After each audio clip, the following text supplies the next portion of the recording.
खातीवास गांव में पर्यावरण संरक्षण और स्वच्छता को समर्पित एक प्रेरणादायक अभियान का आयोजन किया गया। इस अभियान में एनएसके के छात्र छात्राओं, ग्रामीणों और सामाजिक कार्यकर्ताओं ने मिलकर गांव को स्वच्छ और हरित बनाने का संकल्प लिया। कार्यक्रम की शुरुआत गांव की गलियों और सड़कों पर फैले प्लास्टिक कचरे और पॉलीथीन को एकत्रित करके की गई।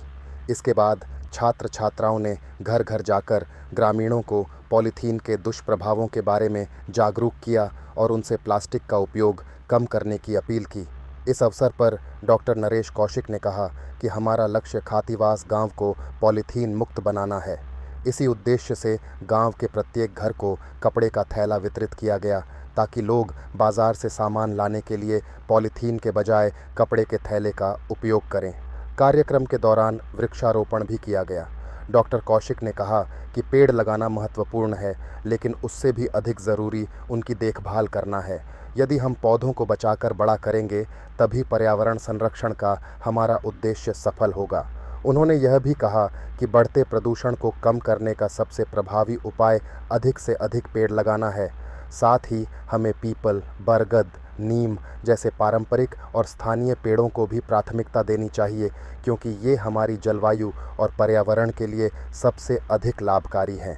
आइए हम सभी मिलकर पॉलीथीन मुक्त, स्वच्छ और हरित गांव बनाने का संकल्प लें।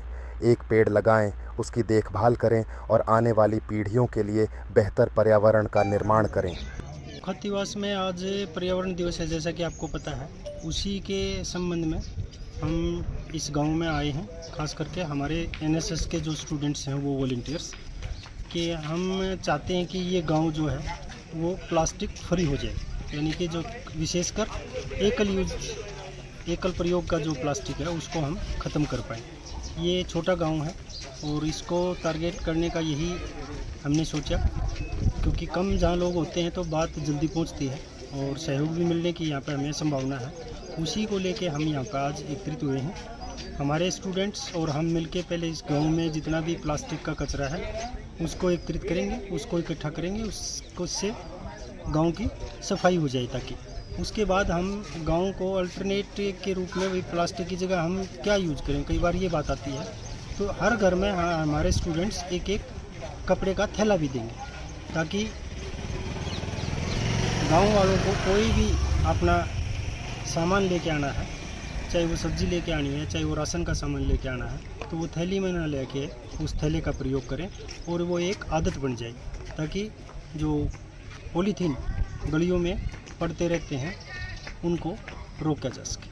सर, देखा है आज देश भर में एक पेड़ माँ के नाम करके पेड़ खूब लगाए जा रहे हैं, लेकिन उन पेड़ लगाने के बाद उनकी केयर ना होना, वो भी एक बड़ी बात है।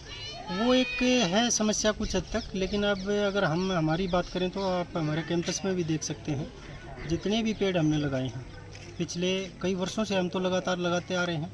कृषि का कार्य होने के नाते भी और कृषि वैज्ञानिक होने के नाते, कृषि छात्र होने के नाते हमारे स्टूडेंट्स, हमारी फैकल्टी सब हम पेड़ लगाते हैं और उनकी देखभाल भी करते हैं। हमारे यहाँ पे आप देखेंगे तो इस तरह की कोई समस्या भी नहीं है। जहाँ भी ये समस्या है कई बार कम्युनिटी में और किसी वजह से नहीं हो पाती, तो उन सब से भी मेरा अनुरोध यही है कि हम मात्रा कम कर सकते हैं, संख्या पौधों की वो कम कर सकते हैं, लेकिन उनका देखभाल ताकि वो जिंदा रह सकें, वो सर्वाइव कर सकें, उस पर ज़्यादा ध्यान देने की जरूरत है। सर, एग्रीकल्चर से भी हैं, कृषि विभाग से भी हैं, लेकिन सर हमारे क्षेत्र में इंडस्ट्री ज़्यादा होने से पोल्यूशन ज़्यादा है, उसको लेकर भी आप देख रहे हैं पेड़ों को किस तरह से मार करता है पोल्यूशन का कोई वो संदेह नहीं है इसमें कि पोल्यूशन का बुरा प्रभाव पेड़ों पर पड़ता है, लेकिन पोल्यूशन को कम्बैट करने के लिए भी, उसको रोकने के लिए भी सबसे बड़ा जो साधन है वो भी पेड़ पौधे ही हैं। जितने ज़्यादा हम पेड़ पौधे लगाएंगे उतना ही पोल्यूशन जो है आपका वो कम होगा। और फैक्ट्रियाँ लग रही हैं जो आप जैसे कह रहे हैं, ये प्रोग्रेस के साथ बढ़ेंगी और भी, तो उसके साथ साथ हमें अपनी दैनिक जीवन, अपनी जीवन शैली को सुधारना होगा, उसमें कुछ परिवर्तन करने होंगे, पॉलीथीन को छोड़ना होगा, ज़्यादा मात्रा में पेड़ लगाने होंगे, वृक्ष लगाने होंगे, ताकि प्रदूषण से हम राहत महसूस कर सकें। सर, देख रहे हैं आए दिन कहीं ना कहीं पेड़ लगाए जा रहे हैं, लेकिन देखा है विदेशी पेड़ों का ज़्यादा फोकस हो गया, जैसे पीपल, नीम, शीशम, कीकर, ये सब खत्म होगी। क्या कारण माने इनका? ख़त्म नहीं हो गए हैं, लेकिन जो जागरूकता की एक कमी आई और एक आपाधापी की जो ज़िंदगी स्टार्ट हो गई है, उससे कुछ हद तक आप ये कह सकते हैं कि इनकी जो संख्या है वो कम होती जा रही है। लेकिन आपने सही कहा कि जो हमारे इंडिजिनस हैं, हमारे इंडियन ओरिजिन के जो पौधे हैं, हमें उन पे ही ज़्यादा ध्यान देना चाहिए, वही लगाने चाहिए। वो लगेंगे भी जल्दी और उनका जो सर्वाइवल है वो भी बेहतर होगा, क्योंकि वो यहाँ के अपने पौधे हैं। यहाँ की जलवायु से, यहाँ की मिट्टी से उनके ऊपर कोई भी बुरा प्रभाव नहीं पड़ता।